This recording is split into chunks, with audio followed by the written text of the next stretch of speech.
question is Oh. is the pretty much like one of the biggest fandoms that I personally have, and I know it's a huge thing out there. That's Kingdom Hearts. Oh, yeah. Yeah, it's amazing the popularity of that series. I mean, so what was it like to take the character now on an entirely new journey? I mean, he's still Goofy. He's still the lovable goof, but it's a deeper, like, rich, multi-layered story at this point. Right.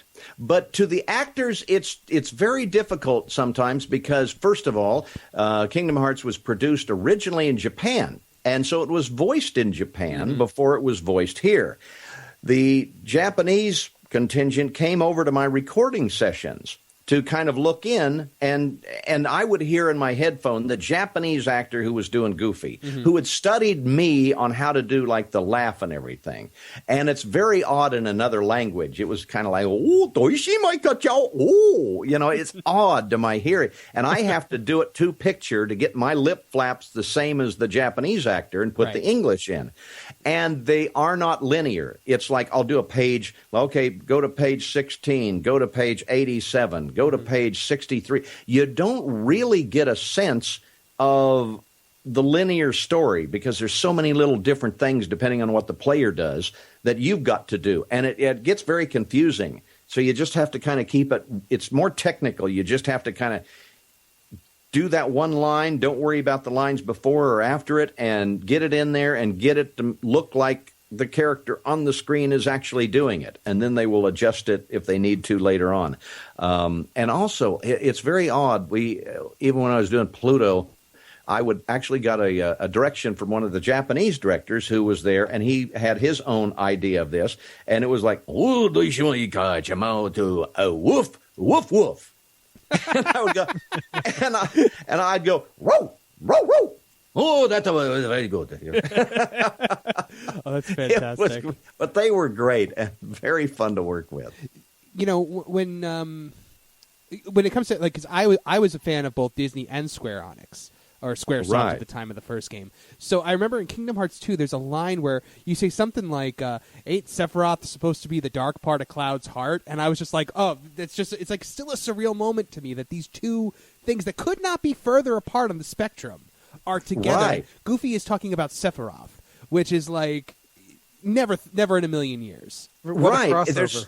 Right. The crossover is also the different worlds. When he was in like Ariel's underwater kingdom, he's a turtle. Yes. And it's kind of fun to cross over and put these characters in different worlds and see how they would react.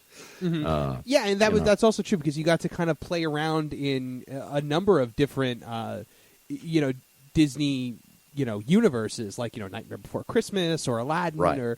That must have been really interesting to I feel like, how do you feel about the way Goofy's portrayed in Kingdom Hearts? Because I feel the fact that he fights with a shield is perfect for him. It is. It is. He's not really an aggressive type of character. And I think they had problems on how aggressive should he be in here. He mostly just pushes with the shield when you're... Yeah, he wants to get things done, but he's not really attacking you and shooting you all up with a gun. So, Right. Donald throwing lightning bolts makes sense. But for Goofy, just pushing him back with the shield, I thought it was absolutely fantastic. So when it comes to Goofy in Kingdom Hearts, though, there's that one scene in Kingdom Hearts 2, which I'm sure people talk to you about all the time. The scene in which the rock falls from the mountain, hits him in the head, and they play it off like Goofy just died. Right. What was it? So you open up the script and you're looking at this, and what was it like to be like, oh, this is where we're going? Like, yeah, I remember. I think I actually asked us, we can have another recording session on this? Is this kind of it or what? What are you doing here? But I figured, they'd never kill him off. No. So I was pretty confident that they wouldn't. And I think I looked later on. I had more lines later on, so I knew I was going to be okay. Yeah. But it's a powerful moment that I don't think you normally get to see, and you see the bond between Mickey, Goofy, and Donald in that moment. Like when Mickey's fist just slowly clenches and starts shaking. Like you never see things like that normally, and it was just such a departure. That's probably why these characters have been so popular for so long. Unlike any other cartoon characters, they come back, gosh, Goofy's, 80-some years old now. It works. It's the love that they have for each other, but they're kind of like parts of a whole. Donald's got the temper. Goofy has the optimism. Mickey has the moral code and let's do what's right, gang. They kind of complete each other, and that hasn't even changed in 80 years. As long as the personalities are there, they'll be lovable forever. Now, what would you say? Because Kingdom Hearts fans have been so patient, waiting for Kingdom Hearts 3.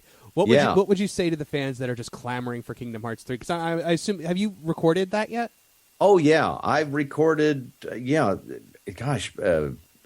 Several years on it, off and on. I don't know why it's taken so long. I would have assumed it would have been out by now. Yeah, but of course they never talked to me about that. I'm the hired help. So this will be 10. I believe it came out in 2006, Kingdom Hearts 2. So this will be 10 years between 2 and 3. And there have been other games in there, but Goofy hasn't really been a main focal point of those games. Right. And I've certainly recorded, on those games. But the last session I did on Kingdom Hearts 3 was, well over a year ago. So they're taking their time. But It should be, maybe it's that massive, and I don't know what it is, but, it'll probably be worth the wait. It definitely seems like it's going to be a pretty massive